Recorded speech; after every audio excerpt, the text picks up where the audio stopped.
I'm your cult boyfriend. Today we're talking about Bay of Angels, Jacques Demy's second film, made in 1963, starring the immortal and eternally beautiful Jeanne Moreau as Jackie, a a gambler, an obsessive, a misfit, and an outcast. So on this disc here, there is a cool interview with Marie Coleman, who is extremely intelligent and just seems like a really pleasant woman. And I loved hearing what she had to say because she really put Bay of Angels into perspective, and to a more significant degree, Jacques Demy's work as a whole. Just how personally and emotionally invested he was in the outcast, uh, those who are outcast from bourgeois society, most notably single mothers. Um, Bay of Angels features Jeanne Moreau as Jackie, a woman cheating on her husband, abandoning her daughter so that she could live what she calls an idiot's life. Being addicted to gambling, but not necessarily for the money, because what good is money to her anyway, since she just spends it so thoughtlessly.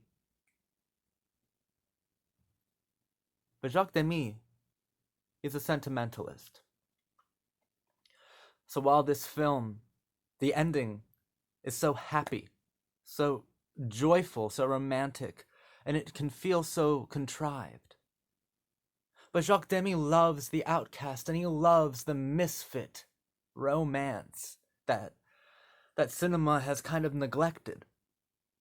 So he gives outcasts and misfits the sentimental, happy ending that life and that movies had forbade, refused to allow them to experience. He takes every opportunity to do so, and Bay of Angels is probably his most shameless um, gift to the outcast. Something else that's very interesting about Bay of Angels, and say it for all of his work, he's not too into the idolization of women as many, many other French directors are, especially French directors who have worked with such beauties like Catherine Deneuve and Jeanne Moreau, right? Possibly the most idolized woman ever filmed, by the likes of Truffaut and Wells and Antonioni, no less. But Demi does something a bit different. As I was watching the film, I realized something. Oftentimes in Demi films, the female lead will take a moment out to talk directly to you, to the viewer, into the camera, and kind of reveal themselves totally. It happened in Lola, where she actually sung her song Lola and revealed herself and her many selves for our benefit. It happens in Umbrellas of Cherbourg to break your heart, and it happens in Young Girls of Rochefort to make you feel just so full of joy and optimism. And here, it doesn't happen much. I think it might even happen just once or twice, and kind of subtly too. There's not a whole lot of attention drawn to the fact that Jeanne Moreau does stare into the camera right before she explains to Jean, the male lead of the story, that she keeps him around because he's like a talisman. He's a good luck charm. He's an object. Under any other director, it would be her who would be objectified.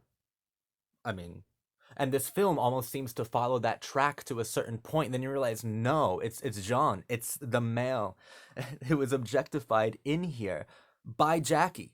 Jackie is objectifying Jean and absolutely using him for all that he is worth, but falls in love with that object, for the object becomes an object of desire or an object of hope. That happiness objectified is still happiness, especially for Jackie. This film opens incredibly. I mean, the best shot of the film is the opening, for the opening credits, where we start in close on Jeanne Moreau, and then back up, really far, all the way down this fucking boulevard, all the way down till we can't see her anymore, but we can't stop thinking about her. We're moving so fast through this bay of angels. Angels. Outcasts. Misfits. The outcasts are the angels of Demy's world. Outcasts are angelic. Misfits are precious to Jacques Demy and his work. Bay of Angels is a very, very impressive film. It deals with addiction and obsessive behavior and love in quite an exquisitely exhaustive way, but a very passionate and sentimental way that can really go right under your skin into your bloodstream. And Jeanne Moreau can make your blood boil and make your heart beat faster. And Demy's camera work is often breathtaking.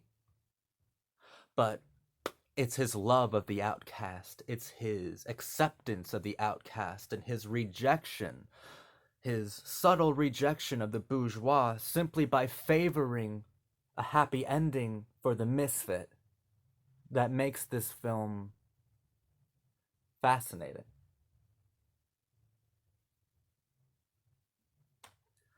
Thank you for watching my video.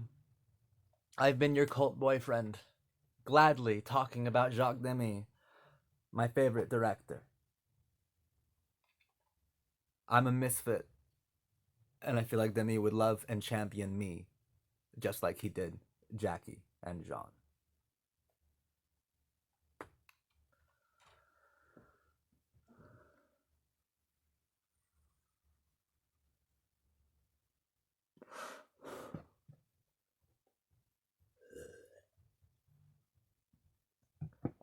Your umbrella's right there, actually.